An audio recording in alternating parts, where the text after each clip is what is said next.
Episode 100. Ziko dan Kevin telah tiba di gedung rahasia grup. Tidak ada yang curiga dengan penampilan mereka. Keduanya menuju lift. Di dalam lift, Kevin selalu menggaruk. "Kenapa, Vin?" tanya Ziko. "Tuan, ketiak saya gatal. Mungkin karena bra yang saya kenakan ada rendanya, jadi gatal," jelas Kevin menggaruk ketiak dan bagian bawah ketiaknya. "Makanya lain kali jangan yang berenda, pakai yang anti selip," ucap Ziko asal.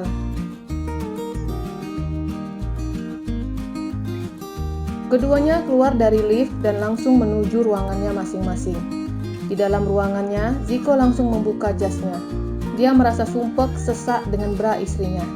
Sama halnya dengan Ziko, Kevin juga melepaskan jasnya. Tidak berapa lama, pintu ruangannya diketuk. "Masuk," titah Kevin. Seorang wanita parubaya yang bekerja di bagian HRD masuk ke dalam ruangan itu. "Pak, ini nama-nama karyawan dan karyawati kita yang mendaftar sebagai sekretaris Tuan Ziko," ucap Ibu Mary meletakkan beberapa berkas ke atas meja Kevin. Kevin mengecek berkas itu satu persatu. Dia tidak menyadari jika Ibu Mary memperhatikan benjolan di bawah ketiak Kevin.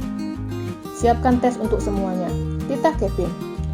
Ibu Mary tidak menjawab. Dia masih penasaran dengan sesuatu yang mengganjal matanya. "Bu Mary?"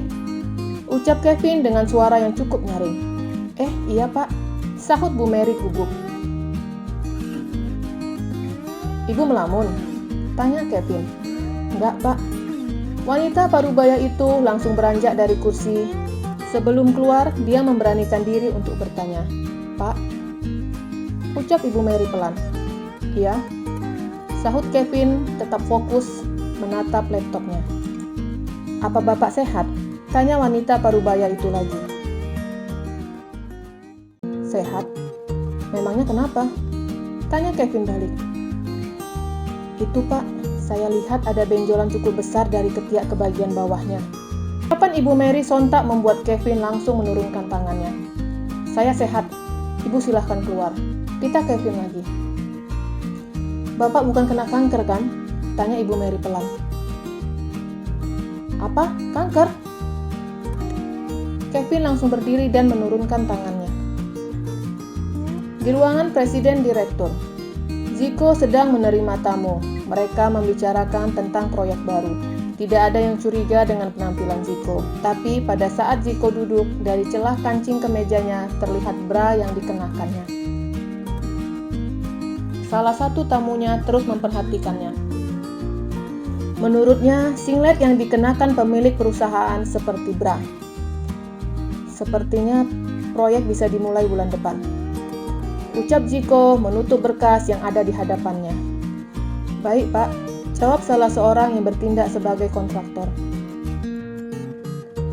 Karena keputusan telah diambil pemilik perusahaan, para tamu mulai meninggalkan ruangan. Tapi salah seorang tamu masih duduk diam di tempatnya. "Apa ada yang Bapak mau tanyakan lagi?" "Apa ada yang mau Bapak tanyakan lagi?" tanya Ziko kepada pria parubaya itu.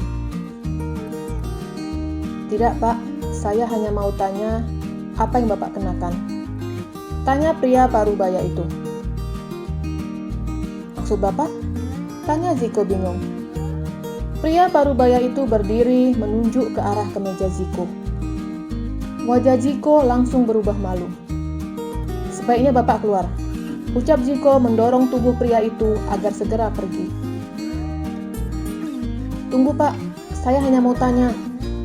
Pria itu masih kekeh untuk bertahan di dalam ruangan. "Sekarang tidak ada sesi tanya jawab, silahkan Anda keluar," ucap Ziko tegas. "Tunggu Pak, saya hanya mau tanya, di mana Bapak beli singlet itu?" tanya pria itu sambil menunjuk ke arah kemeja Ziko. "Singlet?" tanya Ziko bingung. "Saya tahu, itu rahasia Bapak agar memiliki badan atletis. Saya sudah tua dan ingin punya badan seperti Bapak. Di mana Bapak membelinya?"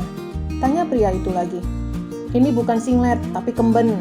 Bapak bisa membelinya dari tukang jamu gendong," jelas Ziko asal. Bapak bisa membelinya dari penjual jamu gendong, jelas Ziko asal.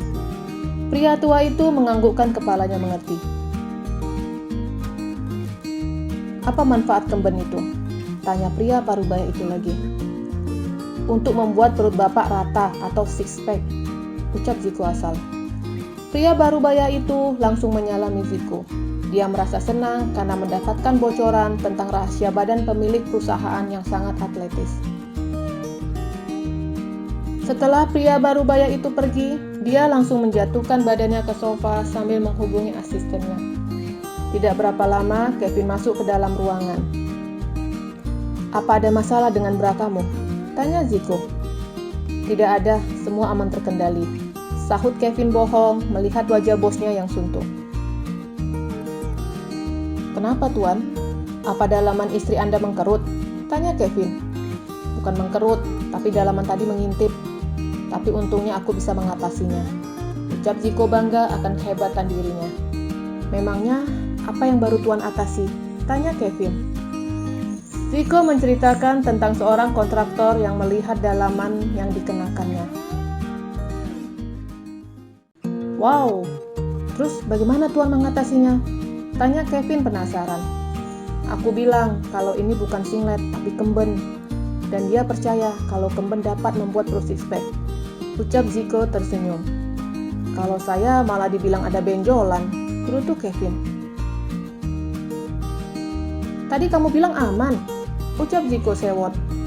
Kevin tersenyum karena dirinya baru saja ketahuan sedang berbohong. Maaf tuan, sebenarnya saya malu. Jujur, udah gatal, terus kalau dari samping, seperti dada yang migrasi ke ketiak. Jelas Kevin malu. Aku sudah bilang, lebih baik pakai bulu mata daripada dalaman, gerutu Ziko lagi. Bulu mata lebih parah, pasti karyawan akan memperhatikan bulu mata kita yang mendadak Syahrini. Nggak apa-apa daripada mendadak dangdut, ucap Ziko. Kedua pria itu tinggal menunggu penampilan mereka nanti malam, di mana keduanya akan mengungkapkan kata cinta untuk istrinya masing-masing. Jasmine dan Dr. Diki telah kembali bekerja. Jasmine berangkat ke rumah sakit dengan taksi, sedangkan suaminya menggunakan mobil pribadinya. Perawat yang melihat itu merasa curiga, karena pengantin baru itu tidak berangkat bersama-sama. Tapi mereka tidak berani berasumsi lebih jauh, apalagi mengenai Dr. Diki sebagai penanggung jawab di rumah sakit itu. Mereka lebih memilih untuk tidak mengurusi urusan kedua dokter itu. Dr. Diki baru tiba di rumah sakit, sedangkan Jasmine telah tiba lebih dulu dari suaminya. Dr. Diki memasuki ruangannya, yang mana dia harus melewati ruangan istrinya. Sekilas dia melihat istrinya sedang fokus dengan beberapa kertas yang ada di atas mejanya. Ketika Jasmine mengangkat kepalanya, Dr. Diki buru-buru memalingkan wajahnya dan berjalan menuju ruangannya. Jasmine beranjak dari ruangannya menuju ruangan suaminya. Tok tok tok. Jasmine mengetuk pintu ruangan Dr. Diki. Masuk. Tita Dr. Diki sambil meletakkan jas kedokterannya di gantungan. Melihat istrinya ada di ruangannya, membuat wajahnya langsung berubah marah. Untuk apa kamu ke ruanganku? Dr. Diki berujar dengan nada ketus. Aku hanya mau mengantarkan ini, ucap Jasmine meletakkan kertas di atas meja suaminya. Dengan segera Dr. Diki langsung menandatangani kertas-kertas itu dan mengembalikan ke istrinya tanpa mau melihat sosok istrinya yang ada di depannya. Terima kasih, ucap Jasmine sambil meninggalkan kotak kecil seperti kotak bekal di atas meja suaminya.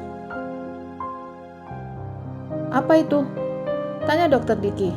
Tapi Jasmine sudah lebih dulu keluar dari ruangan itu. Bersambung. Jangan lupa like, subscribe, comment, and share. Terima kasih.